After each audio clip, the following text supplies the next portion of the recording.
Jesus. Amém? Meus queridos, nada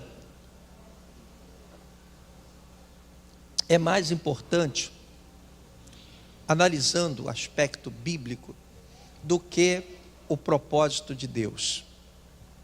Honestamente, eu acho que esta palavra é muito importante para o crescimento da igreja.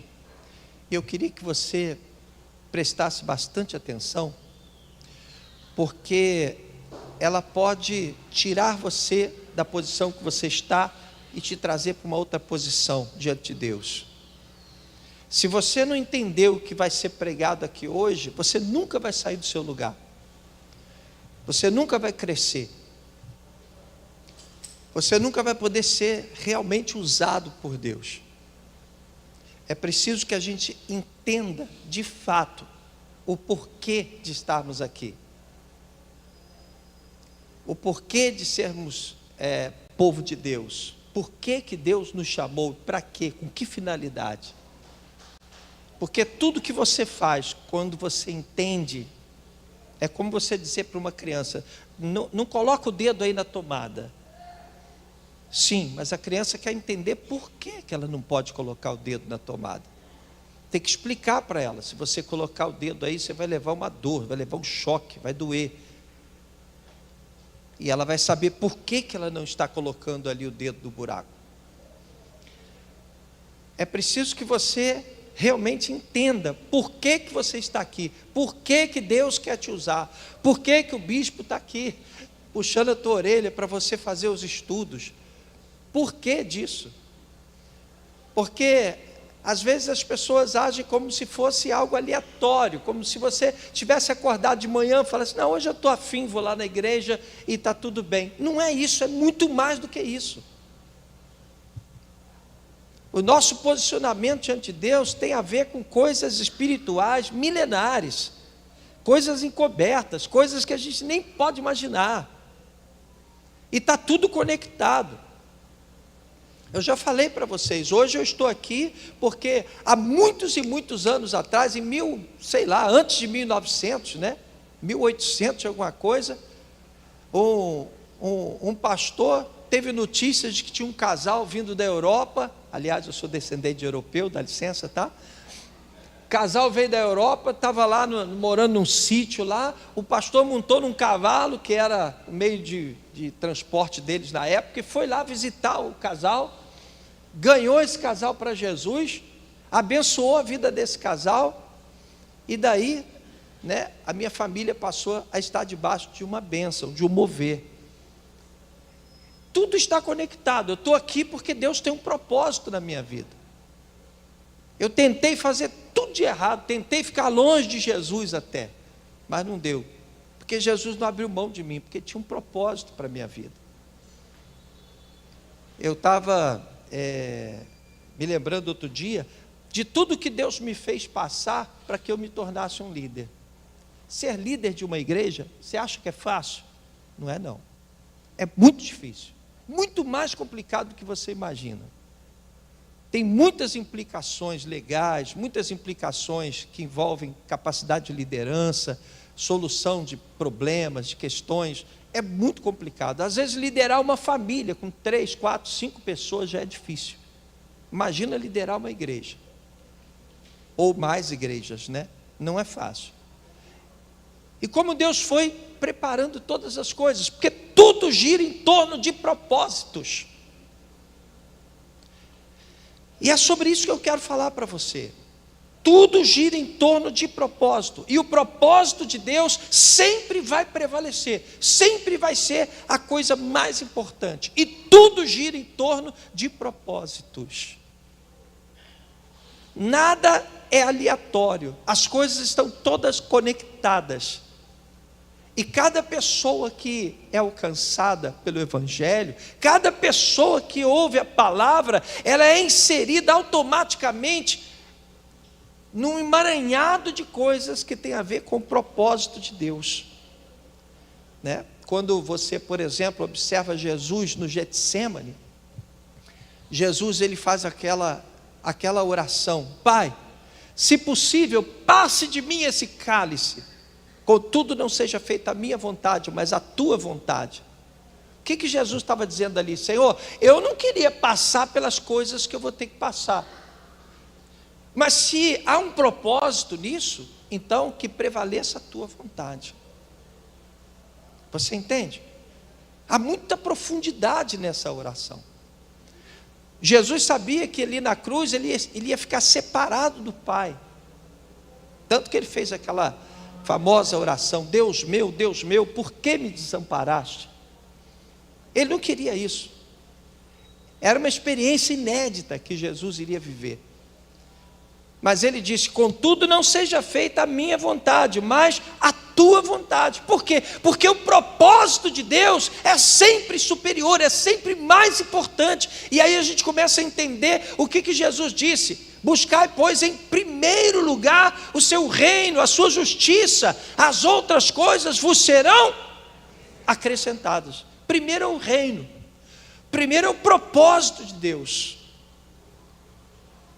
Por isso que os antigos, eles quando se convertiam, eles abriam mão de si, abriam mão das suas vontades. Paulo disse logo: já não sou eu quem vive, mas Cristo vive em mim.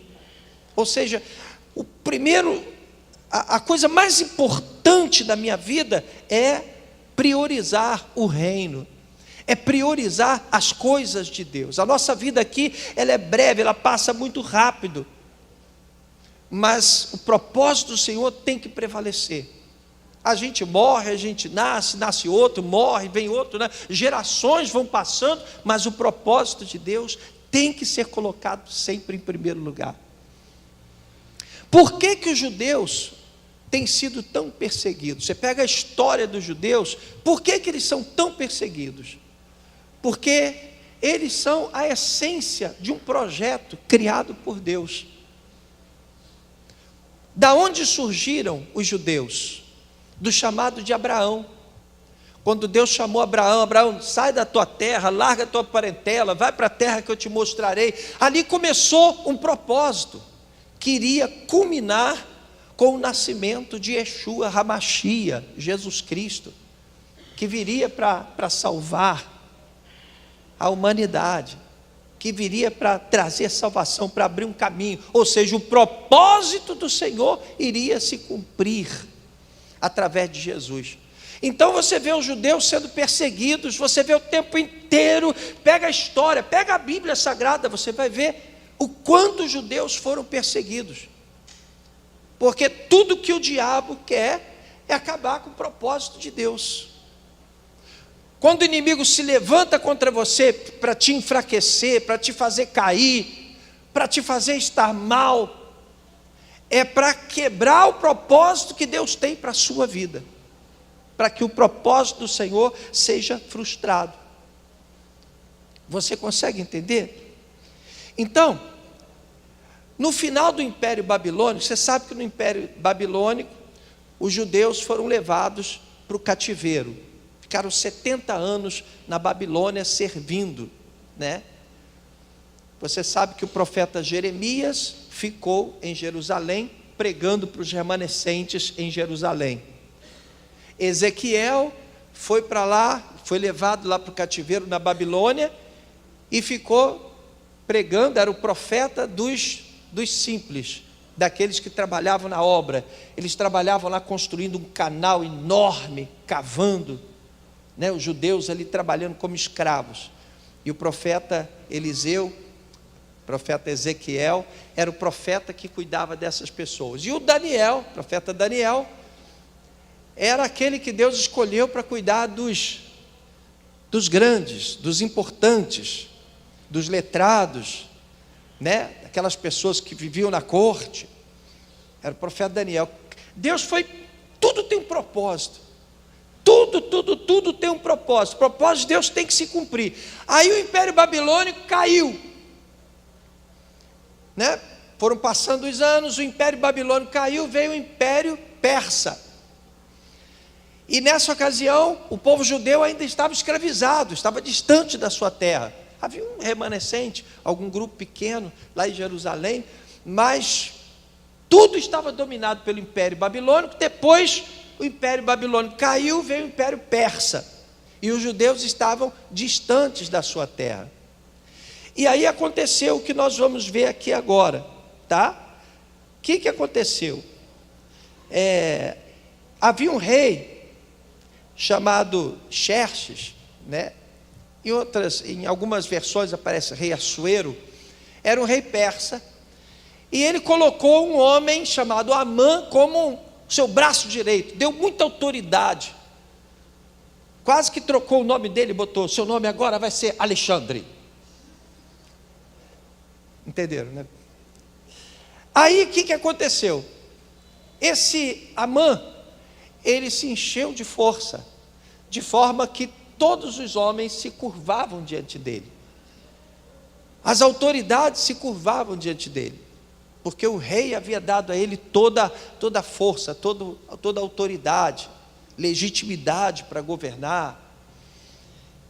E havia um judeu chamado Mardoqueu, que não se curvava diante dele de jeito nenhum. E isso incomodava Amã, porque todos se curvavam diante dele em sinal de respeito, mas Mardoqueu não. Mardoqueu, ele se curvava diante do Senhor, era um judeu, servo de Deus. Isso incomodou demais. Então Amã, que tinha muito poder perante o rei, planejou a morte de todos os judeus por causa disso.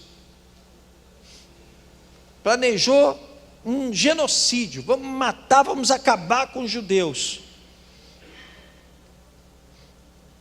E aí, o que aconteceu? Vamos ler agora na nossa Bíblia, pega aí a sua Bíblia, Esther, capítulo 3, nós vamos ler do versículo 5 ao 9. Esther, capítulo 3, do verso 5 ao 9. Acha aí na sua Bíblia, Esther, capítulo 3, do versículo 5 ao 9. Diz assim, acharam? Quando Amã viu que Mardoqueu não se curvava nem se prostrava, ficou muito irado.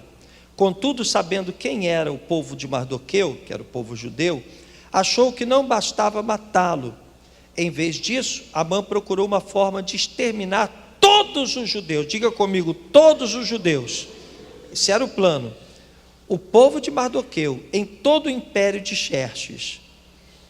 No primeiro mês do 12º ano do reinado do rei Xerxes, no mês de Nisan, lançaram isto é, a sorte, deixa eu ver aqui, até o 9, na presença de Amã, a fim de escolher um dia do mês para executar o plano, e foi sorteado o 12º mês, o mês de Adar, que seria dezembro, seria o último mês do ano.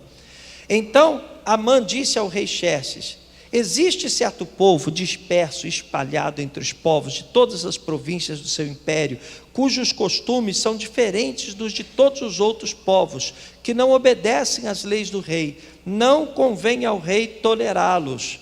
Se for do agrado do rei que se decrete a destruição deles, e eu colocarei 350 toneladas de prata na tesouraria real à disposição para que execute esse trabalho. Olha só, ele foi lá no rei e disse: ó rei, tem um povo aí que não gosta de te ouvir não, um povo que tem leis próprias, porque é um povo que ouvia a Deus, né? Vamos acabar com esse povo. E aí o rei disse: ok, vamos lá, vamos acabar com esse povo sim. E aí esse genocídio, né, planejado por Amã começa a ganhar corpo. Vamos ler Esther capítulo 3, do verso 12 até o 14. Acompanhe na sua Bíblia. Assim, no 13º dia do primeiro mês, os secretários do rei foram convocados. Amã ordenou que escrevessem cartas na língua e na escrita de cada povo aos sátrapas do rei, aos governadores das várias províncias e aos chefes de cada povo. Tudo foi escrito em nome do rei Xerxes e selado com o seu anel. As cartas foram enviadas por mensageiros a todas as províncias do império, com a ordem de exterminar e aniquilar completamente todos os judeus, jovens e idosos, mulheres e crianças, num único dia. O 13º dia tinha que ser no dia 13, né? Dia 13, do segundo mês, do mês de Adar. e de saquear os seus bens. Olha só, uma cópia do decreto deveria ser publicada como lei em cada província e levada ao conhecimento do povo de cada nação, a fim de que estivessem prontos para aquele dia. Gente, o plano estava em andamento. A ordem qual era? Acaba com os judeus, matem os judeus, exterminem os judeus. Mas como isso podia acontecer se havia um propósito nos judeus?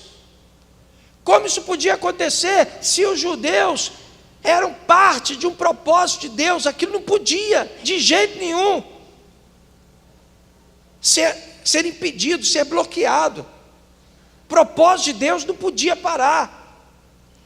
E aí o que aconteceu? De repente, Mardoqueu tomou conhecimento dessa história. Vamos ler Esther capítulo 4, agora versículo 1. Quando Mardoqueu soube de tudo que tinha acontecido, o que ele fez?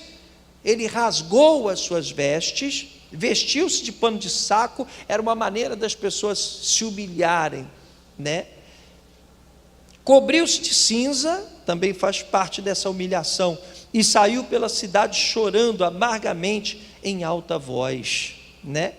A reação de Mardoqueu: meu Deus, e agora os judeus? A preocupação dele com o seu povo e a preocupação com o propósito que havia naquele povo. Ora, se o povo fosse exterminado, como é que Jesus ia nascer? Jesus mais tarde nasceu exatamente do povo judeu, né? Yeshua HaMashiach. Pois bem, aí o que Mardoqueu fez? Ele envia uma mensagem para a rainha. A rainha Esther era uma judia. O rei Assuero, o rei Xerxes, ele desposou-se, né? Ele não deu certo lá com a rainha Vasti, e ele quis uma outra mulher, uma rainha. E ele fez uma espécie de concurso lá, e juntaram-se todas as mulheres bonitas, as donzelas, para ele escolher. E aí, essa judia escondeu que era judia, que ela era escrava. Ela fingiu que, né, tinha outra nacionalidade, se infiltrou no meio das concorrentes, e ela era muito bonita. E ela foi a escolhida. Então ela se tornou a rainha Esther. E aí, é interessante, né? Por que ela se tornou a rainha Esther? Depois a gente vai ver. O que aconteceu? Mardoqueu mandou uma mensagem para a rainha e disse: olha, rainha, você vai ter que agora se meter nessa parada, você vai ter que se envolver nisso aí, porque a nossa situação agora tá feia. Já deram até o dia que a gente vai ser exterminado, dia 13 de dezembro. Nós vamos morrer. Todo o povo judeu está para ser exterminado. E agora só você pode nos salvar, porque ninguém tinha acesso ao rei.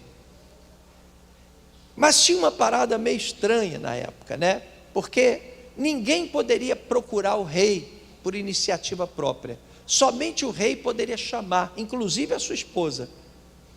Se alguém entrasse na presença do rei sem ser chamado, o rei teria que levantar o seu cetro na direção da pessoa. Se ele não fizesse isso, a pessoa era morta. Então ninguém procurava o rei é que procurava as pessoas. E a rainha Esther explica isso aqui, olha, Esther capítulo 4, a partir do verso 11. Acompanhe aí, olha, veja bem. Todos os oficiais do rei e o povo das províncias do império sabem que existe somente uma lei para qualquer homem ou mulher que se aproxime do rei do pátio interno sem por ele ser chamado, será morto, a não ser que o rei estenda o cetro de ouro para a pessoa e lhe poupe a vida. E eu não sou chamado à presença do rei há mais de 30 dias. Há mais de 30 dias que o rei não chamava a rainha, e ela não podia estar lá. E ela disse: eu não posso fazer nada. O que eu vou fazer? Quando Mardoqueu recebeu essa informação, ele ficou meio que irado, né? E aí ele mandou uma outra mensagem para ela, dizendo o seguinte, vamos ler a partir do versículo 12, do 12 ao 14. Quando Mardoqueu recebeu a resposta de Esther, mandou dizer-lhe: não pense que pelo fato de estar no palácio do rei, você será a única entre os judeus que escapará. Pois se você ficar calada nesta hora, socorro e livramento, preste atenção do recado de Mardoqueu. Se você ficar calada nessa hora, socorro e livramento surgirão de outra parte para os judeus, mas você e a família do seu pai morrerão. E aí, Mardoqueu disse uma coisa fantástica, que eu acho que é o ápice da nossa mensagem hoje. Ele disse o seguinte: quem sabe, ó rainha, quem sabe se não foi para um momento como este que você chegou à posição de rainha? Quem sabe se não foi para isso mesmo que você foi colocada nessa posição de rainha? Aí ela, é verdade, ela acordou. E veja então o que ela finalmente diz para Mardoqueu. Versículo 15. Então Esther mandou esta resposta a Mardoqueu: vá reunir todos os judeus que estão em Suzã. Suzã era a cidade onde eles estavam. E jejuem em meu favor. Não comam nem bebam durante 3 dias e 3 noites. Eu e minhas criadas jejuaremos como vocês. Depois disso irei ao rei, ainda que seja contra a lei. Se eu tiver que morrer, morrerei. Diga comigo: se eu tiver que morrer, morrerei. Está meio sem fé isso. De novo, vamos lá. Se eu tiver que morrer, morrerei. Amém? Aí você começa a entender que o reino de Deus é mais importante do que qualquer coisa. E entender isso faz com que você esteja pronto para servir ao Senhor. Entender isso vai tirar você do banco e vai te colocar numa posição de excelência diante do Senhor. A rainha disse: se eu tiver que morrer, eu morrerei. Mas há um propósito nisso, tem algo muito maior em torno disso. Se ela não fosse lá e desse tudo errado, como é que Jesus ia nascer? Você imagina, o propósito de Deus ia ser frustrado por causa dela? E ela disse: não, eu vou lá, aconteça o que acontecer, eu vou lá, e se eu tiver que morrer, eu morrerei. E aí a gente começa a entender, meus amados, a essência do que é ser evangélico, do que é ser cristão, do que é se tornar discípulo do Senhor Jesus. As pessoas estão levando muito na brincadeira, as pessoas estão gostando de ir para a igreja por causa dos louvores, é como se fossem a um show. Pô, legal, a galera toca bem, é muito bacana. É muito mais do que isso. Você tem que entender a essência dessa mensagem. Não há nada que seja mais importante do que o reino de Deus, do que o propósito de Deus, do que o chamado que você tem de Deus para servir a esse propósito. Finalmente, a rainha Esther, ela entendeu que ela tinha sido alçada àquela posição, porque depois ela ia ser usada. Aí você começa a entender a postura da igreja apostólica. Pega a igreja apostólica, como é que eles eram? Quando Jesus passava perto das pessoas, ele passava com autoridade. Os pescadores estavam lá pescando, ele disse: larga as redes aí, vem, me segue. Agora vocês vão pescar, homens. Mas Senhor, eu trabalho com isso, é o meu sustento, eu ganho minha vida pescando. Larga tudo e me acompanha, porque o propósito de Deus é sempre maior. Amém, igreja? Amém. Entenda isso, entenda, porque você precisa entender o que Deus quer fazer na sua vida. Quando Jesus passou lá na casa de quem é que estava lá em cima lá da árvore lá, hein? Como é que é o nome do cara? O Zaqueuzinho, né? Aí ele passou lá: Zaqueu, me convém comer e ter contigo na sua casa, me convém comer na tua casa hoje. Como assim, Jesus? Me convém comer na tua casa hoje. Por quê? Não importa, eu vou comer na tua casa hoje. Você está entendendo? Você começa a entender que as pessoas daquela época, da igreja primitiva, elas colocavam o reino acima de tudo. Não tinha meio termo. Elas abandonavam tudo, elas largavam tudo, deixavam até suas casas e saíam para seguir a Jesus. Elas vendiam o que tinham. As pessoas estavam dispostas a morrer por Jesus. Eu acho interessante uma coisa que nessas minhas viagens para Israel sempre me incomodou muito. Eu chegava lá e ficava olhando para aqueles árabes, ia para aqueles bairros árabes muçulmanos, aí ficava pensando, é interessante, né? Às vezes você vê uma pessoa, um jovenzinho que acaba não do Alcorão em si, né? Porque o Alcorão não ensina isso, mas esses radicais levam esses jovens a colocarem bomba no corpo, explodir e matar dezenas de pessoas. E o cara vai lá e faz isso porque ele acredita que está cumprindo uma missão. Teve uma pessoa que estava conversando comigo uma vez, aí estava falando do sofrimento dela, quando foi fazer cabeça lá, e aí teve que ficar não sei quantos dias no roncó, e ficar uma cabeça, botaram uns troços na cabeça dela, tipo uma pasta, deu bicho, que ela ficou diversos dias com aquilo na cabeça, um lenço, e ela não podia sair de dentro lá da sala, e ficou lá deitada lá não sei quantos dias. E depois a pessoa sai na rua, não pode olhar para cima, tem que andar com a cabeça baixa, com aquele negócio preso aqui, tal. Eu não estou falando mal de religião de ninguém, quem quer faça. Eu estou dizendo o seguinte: por que muitas vezes o cristão acha que está fazendo muito, quando ele acorda de manhã para vir para a igreja, e ele acha que está fazendo muito? Por que o cristão muitas vezes acha que está fazendo demais, porque ele fez uma coisinha para Jesus? Você está entendendo? Às vezes as pessoas acham, mas é muito longe, mas hoje eu não estou muito bem, não estou muito disposta hoje, sabe? E as pessoas estão por aí, em outros deuses, servindo, fazendo, dando a vida delas. Meu Deus do céu, parece que a gente não entendeu nada, parece que a gente não se despertou para o Evangelho. Tudo que o diabo quer, meu irmão, é que você chegue aqui, sente o bumbum nessa cadeira aí e acha que ainda está fazendo muita coisa, acha que está fazendo um bem danado só por estar aqui. Tudo que o diabo quer é que você priorize outras coisas e deixe as coisas de Deus para lá, que sejam apenas coisas paralelas. Não, o Evangelho não é paralelo. O Evangelho não é algo que você põe à margem e vai rolando, deixa rolar. O Evangelho é a essência da sua vida. Se você não entender isso, você não é um verdadeiro discípulo do Senhor. Eu fui de uma igreja tradicional durante muitos anos, sempre servi ao Senhor, mas eu não entendi o que era o Evangelho. Até um dia eu subi o monte com um homem de Deus, ele começou a orar, e eu estava afastado de Jesus há um bom tempo, estava bebendo. Aí eu olhei para esse pastor, ele tinha me chamado para orar no monte, lá em Vilar dos Teles.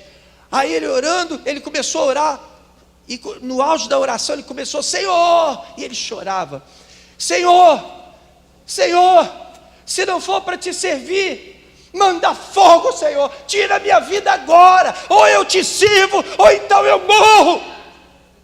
A minha vida não faz sentido se eu não te servir, se eu não viver para ti. Eu não vivo para nada, eu não presto para nada. Eu falei: nossa, eu nunca tinha visto isso. Eu falei: esse é o Evangelho que eu acredito. Sabe o que eu fiz? Eu fui lá, dei baixa no exército com a minha vida toda direitinha, toda organizada, com imóveis comprados, tudo direitinho. Falei: eu não quero nada disso, eu quero servir ao Senhor. Pensa que foi fácil? Quando eu cheguei na frente do meu comandante lá, falei: Senhor, major, com licença, permissão falar com o senhor, estou aqui para pedir a minha baixa. Ele: você está louco, eu não vou deixar você fazer um negócio desse.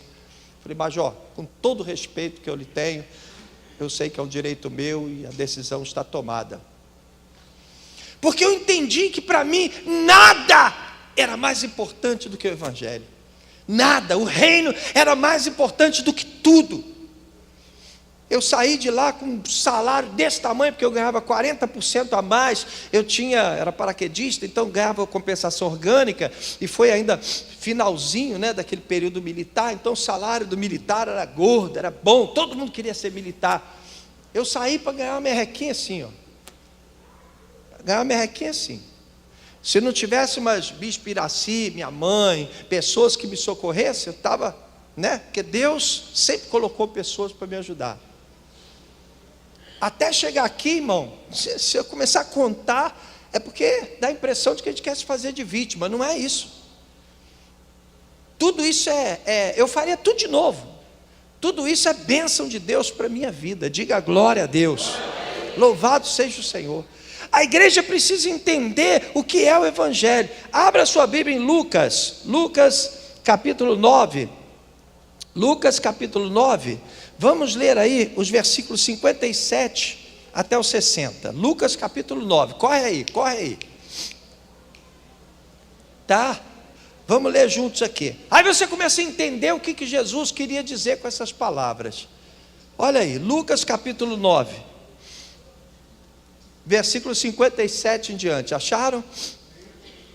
Quando andavam pelo caminho, um homem lhe disse: eu te seguirei por onde quer que fores. Jesus estava andando lá e alguém disse: olha, eu vou te seguir para onde você for. Jesus respondeu: as raposas têm suas tocas e as aves do céu têm seus ninhos, mas o Filho do Homem não tem onde repousar a cabeça. Aí o outro disse: siga-me. A outro disse: siga-me. Mas o homem respondeu: Senhor, deixa-me primeiro sepultar meu pai. Jesus lhe disse: deixe que os mortos sepultem seus próprios mortos. Você, porém, vá e proclame o reino de Deus.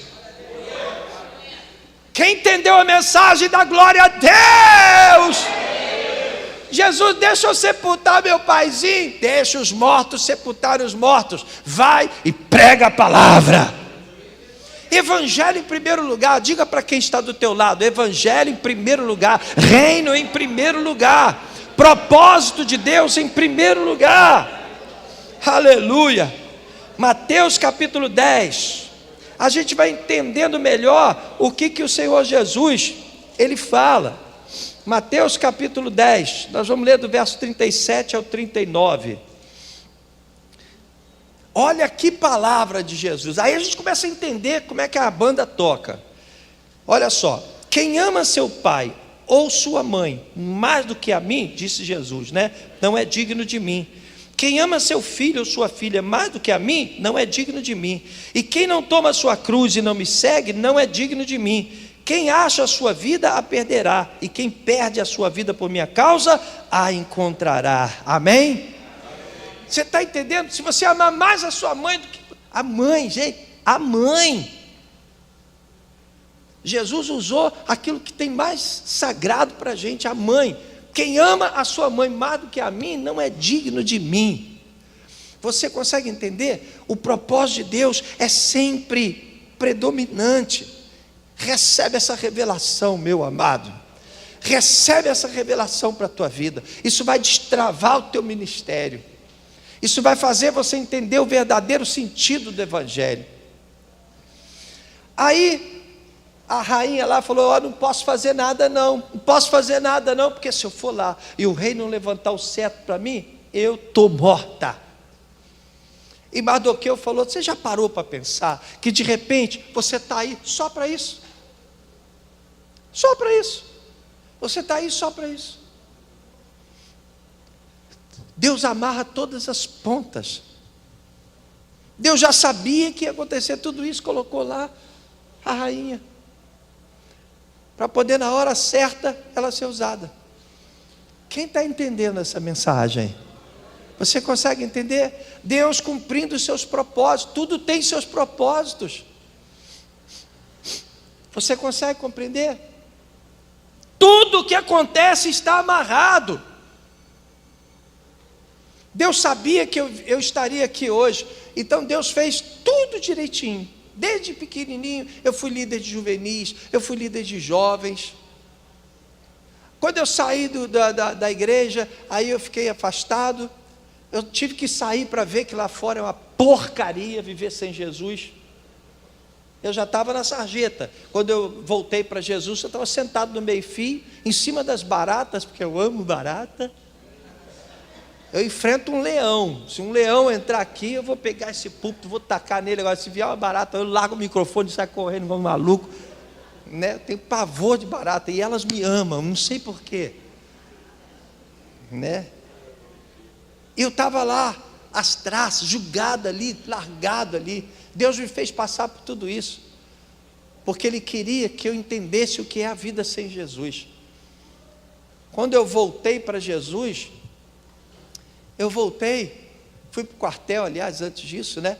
Lá no quartel, eu fui para o quartel que não tinha oficiais suficientes. Então, me colocaram para cumprir uma missão, uma função de oficial. Eu era sargento, assumi o comando de um pelotão grande, quer dizer, comandando. Deus foi fazendo tudo que tinha que fazer, tudo na hora certa, do jeitinho certo, tudo do jeito certo. Deus sempre faz tudo certo. E acredite, meu irmão, eu queria que você recebesse esta palavra. Você está aqui hoje porque Deus tem um propósito para a tua vida. Quem recebe essa palavra mesmo com fé? Deus tem um propósito para a tua vida. Não é simplesmente porque você quer, porque você acha legal. Não é porque você se acostumou a vir para o culto, não é isso, é mais do que isso. E Deus está me usando aqui nessa manhã para dizer, olha, eu vou te usar poderosamente, porque eu tenho um propósito para a tua vida. Você consegue entender?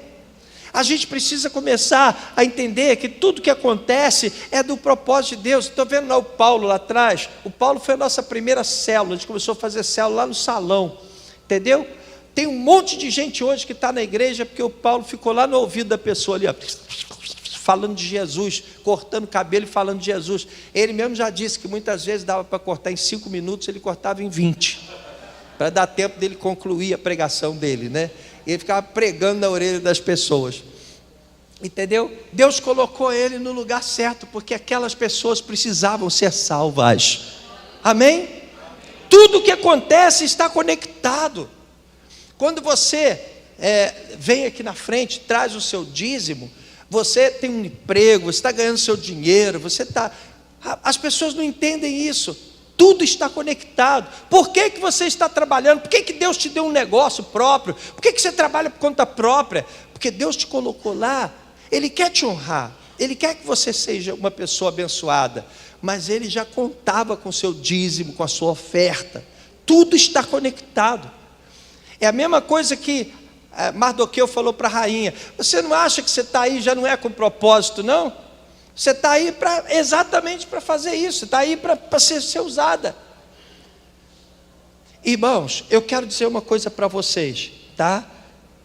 Deus, Ele quer fazer coisas grandes através da sua vida, e é preciso que você nesta manhã receba esta palavra, entenda que o reino de Deus é a prioridade, a grande prioridade da sua vida. Por que você precisa se cuidar? Por que você precisa se fortalecer? Por que você precisa ler a palavra, fazer os estudos, fazer todas as trilhas, memorizar versículos? Por que você tem? Porque Deus quer te usar. Tem gente que diz assim, eu estou sem tempo. Eu estou sem tempo. Peraí, o reino não está em primeiro lugar? O reino não é prioridade na sua vida? Você não tem que fazer aquilo que está no coração de Deus? Recebe essa palavra, meu irmão. Você não tem ideia da importância de você compreender que tudo que te aconteceu até aqui te trouxe a este momento para que Deus possa usar a sua vida. Existem pessoas que eu não vou conseguir ganhar. Existem vidas que eu não vou conseguir alcançar, mas você vai. Existem pessoas que jamais eu vou conseguir conquistar para Jesus, mas existem pessoas que você vai conseguir. Não importa de que maneira, mas Deus vai te usar, porque quando nós juntamos as nossas habilidades, os nossos talentos, nós somos como um time de futebol. Tem aquela pessoa que joga na esquerda, aquela pessoa que joga na direita, aquela pessoa que joga na frente, no ataque, aquela pessoa que é centroavante, tem aquele atleta que joga na retaguarda, que é defesa. Aqui nós somos um time. Cada um aqui foi dotado de dons especiais. E quando a gente se junta, a gente se torna um poderoso exército. O que acontece quando você não entende isso? Fica uma área descoberta. Fica uma área descoberta. Fica uma área sem defesa, sem ataque. Recebe essa palavra, meu irmão. Deus, Ele colocou você onde você tem que estar. E Ele está te chamando, porque Ele quer te usar poderosamente. E a melhor coisa que pode acontecer é você se sentir participante de algo tão tremendo, tão grande, tão maravilhoso, que é o reino de Deus. Amém? Olha para quem está aí do teu lado aí, abençoa a vida dessa pessoa. Diga para ela: olha, você tem talentos que Deus te deu. Você foi chamado. Você tem um chamado, você tem um ministério. Você tem dons.